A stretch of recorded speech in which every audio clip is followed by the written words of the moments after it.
amigos? Bienvenidos a Sin Medias Tintas. ¿Cómo estás, Aldo? Muy buenas noches. Muy interesado por este momento histórico, ¿no? Que vamos a vivir a partir de mañana. Creo que vamos a ser testigos de excepción de uno de los momentos más importantes en nuestra vida republicana, probablemente. Es la última frontera que termina de cerrarse, ¿no? Efectivamente. Y claro, es una situación compleja. Nadie sabe cuál será el resultado. Estamos en iguales condiciones, aunque ambos lados, tanto Perú como Chile, aseguramos, por lo menos los peruanos desde nuestro punto de vista, que estamos muy bien representados. Bueno, vamos a tener gente muy erudita aquí para comentar. Ahora, si tú ves la historia del Perú, ha sido siempre complicado. El primer gobierno de Leguía en 1909 se llega al acuerdo con Bolivia, no había frontera establecida hasta ese año. Hay un laudo del gobierno argentino, dado la razón a Perú, y casi nos vamos a la guerra con Bolivia, firmamos el acuerdo. Con Brasil también se firmó. Leguía cierra 4 fronteras, porque cierra con Brasil y Bolivia el primer gobierno. En el segundo gobierno cierra con Colombia, que después hay el conflicto de Leticia. Se cierra el Tratado del 29, tantos problemas han habido. Bueno, y se cierra bastante después, ¿no? Bastante, claro, pues no, aparte... O sea, queda pendiente la resolución del Tratado del 29, claro, ¿no? Que se firma precisamente porque Chile no había cumplido pues el plebiscito de Tacna de Arica.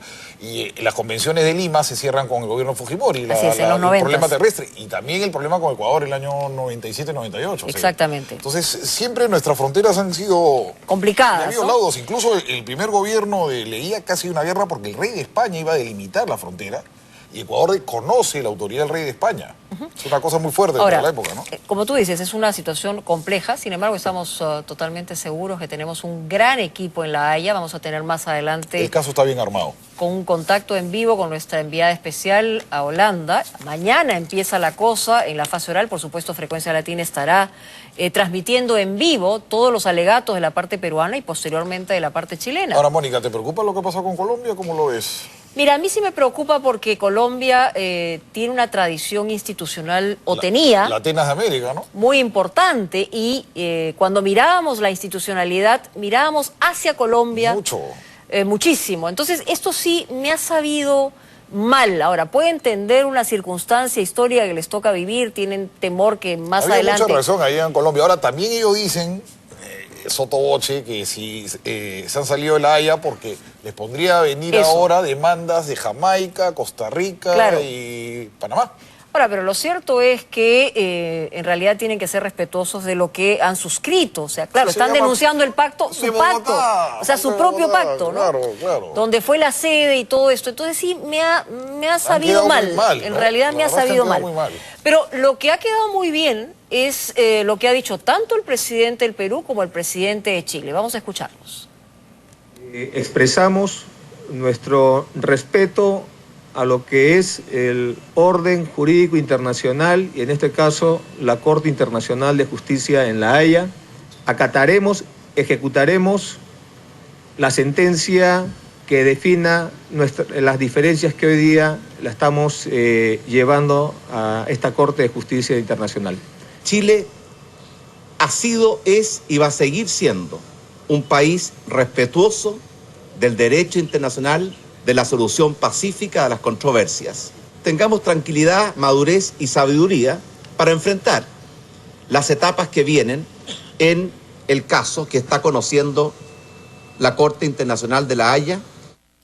Mónica, al César lo que es de César, bastante coraje de Piñera de venir, sentarse y decir eso. Eso tiene un costo político, hay que reconocerlo. Y después de lo que había dicho Frey, el expresidente de Chile, ¿no? Y Lago y el otro no se quedaron tan atrás. Tampoco. Lo que pasa es que lo de Frey fue más fuerte. Sí, pero esto de Piñera de sentarse al lado y decir eso, hay que reconocer. Hay que tener pantalones bien puestos, en fin. La verdad, y acá va a ser más importante cómo nos comportemos todos los ciudadanos, tanto del Perú como de Chile, luego que termine en La Haya y se dé el resultado final. Ahí es la gran tarea que tenemos todos. Tenemos que aceptar el resultado. Así es. Y si ganamos, tampoco vanagloriarnos, tampoco humillar, darnos la mano y ejecutarlo, porque sería muy malo provocar. Y tenemos que ser mejores ganadores que incluso perdedores. Hay que estar por encima, no hay que de eso, con burlas, no hay que provocar. Eso es muy importante y creo que vamos a seguirlo diciendo.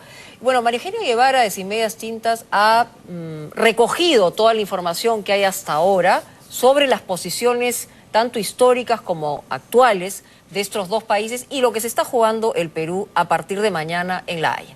Vamos a ver. La frase que más ha sonado esta semana, la Corte Internacional de La Haya. Las palabras más usadas en diarios, periódicos y radios, diferendo marítimo. Primero, los peruanos nos sentimos sumamente confiados al escuchar al presidente chileno Sebastián Piñera poniendo el parche sobre un fallo posiblemente no tan favorable para ellos. Hemos hecho todo lo humanamente posible. Luego nos asustamos cuando oímos a un expresidente, Eduardo Frei, afirmando que quizás no cumplan con lo que diga la Corte. Nosotros no podemos aceptar un fallo que no se funde en los tratados y los acuerdos internacionales que Chile ha firmado. Luego los voceros chilenos tuvieron que salir rapidísimo a apagar el incendio. Las relaciones con Perú se han ido profundizando a lo largo de la historia. Hoy día estamos en muy buen pie, tanto a nivel de gobierno como a nivel de sectores económicos, y eso es lo que Chile va a tener principal preocupación de que no se dañe bajo ninguna forma. Y finalmente, Humala y Piñera intentaron ponerle paz y armonía a una semana de mucho nerviosismo y sobresaltos. Perú y Chile están listos para hacer pública toda su artillería legal de lo que desde mañana será una intensa batalla por el mar. Acataremos, ejecutaremos la sentencia que defina las diferencias que hoy día la estamos llevando a esta Corte de Justicia Internacional.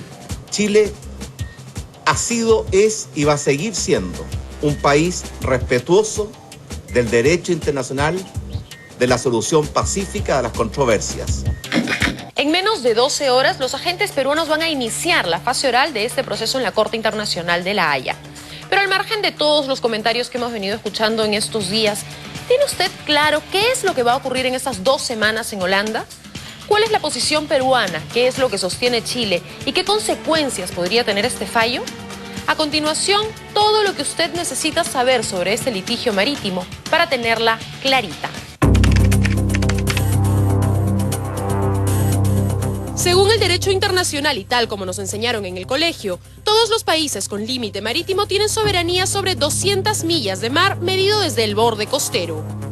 Pero si se fija en este mapa, este punto entre Ica y Arequipa es el último lugar de la costa peruana que cuenta con esas 200 millas soberanas. ¿Y a qué se debe esto? Pues a la línea que, según Chile, fija nuestra frontera marítima. Gracias a esa línea, Camaná solo tiene 100 millas de mar, Mollendo solo tiene 80, Hilo solo tiene 40 y Sama apenas 20 millas. A ver, lo que ha hecho Chile ha sido tomar este punto como referencia, trazar una línea perpendicular a su costa y decir que ese es nuestro límite marítimo.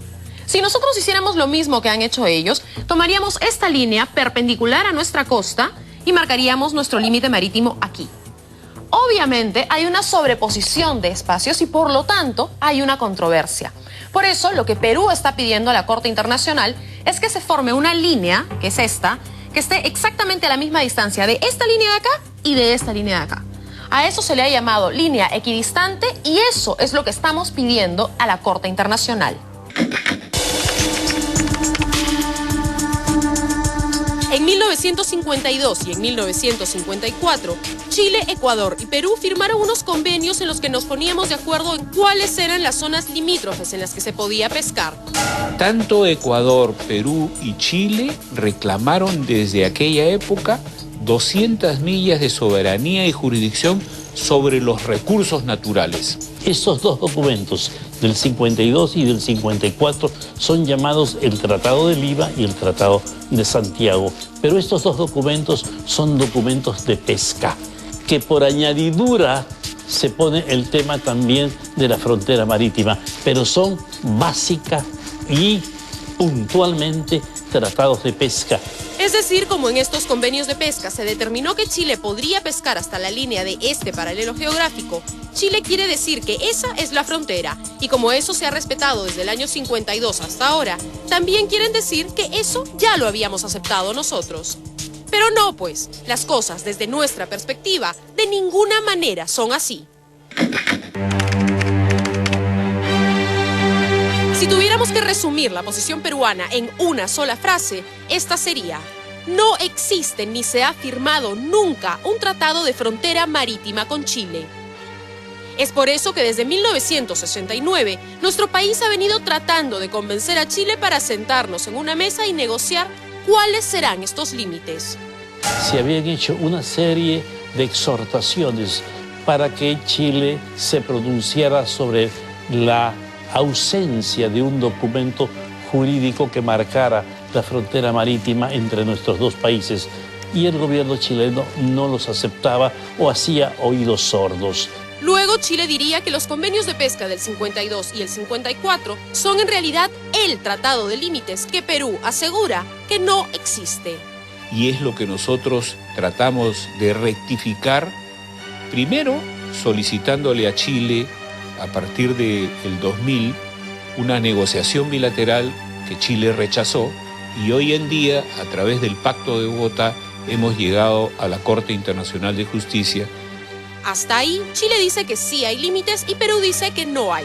Pero este punto aparentemente muerto sí tiene salida, y en esa salida reside nuestro optimismo. Esta sentencia de la Corte Internacional de La Haya entre Colombia y Nicaragua lo que ha hecho es darle un espaldarazo al Perú. Dice en la parte introductoria de la sentencia: los tratados de límites deben decir explícitamente que son tratados de límites, y no se puede inferir que siendo de otros factores o de otros elementos también sean de límites. Esto sienta jurisprudencia, siendo un precedente. Lo que dice Chile que son límites no son en realidad límites. Entonces, ¿cuáles queremos nosotros que sean estos límites?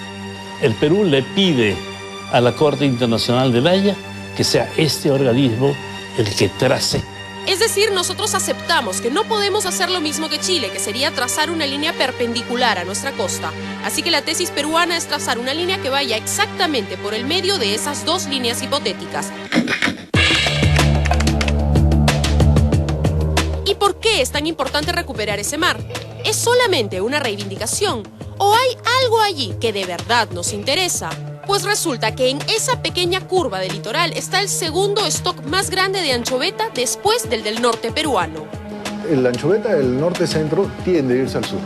Entonces la parte del sur del Perú en general, y no solamente esta zona, la parte del sur en general tiende a incrementar sus capturas de anchoveta.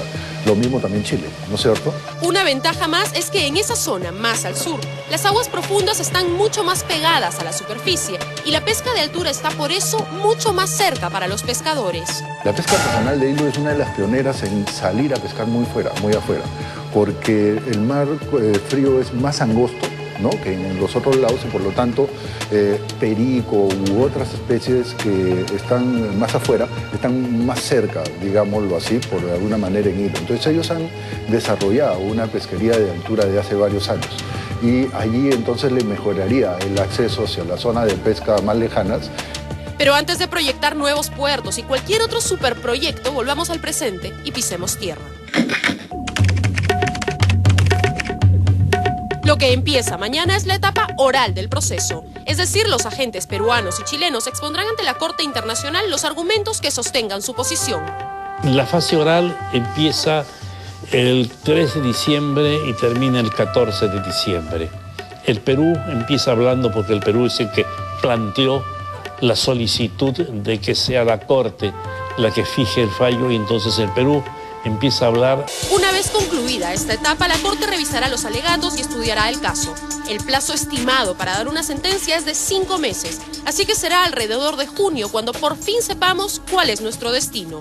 Pero esta etapa del proceso es crucial. Serán las únicas 2 oportunidades en las que el Perú y Chile se dirigirán verbal y directamente a la Corte antes del fallo. Y ese fallo, hay que saberlo, es definitivo. Es inapelable.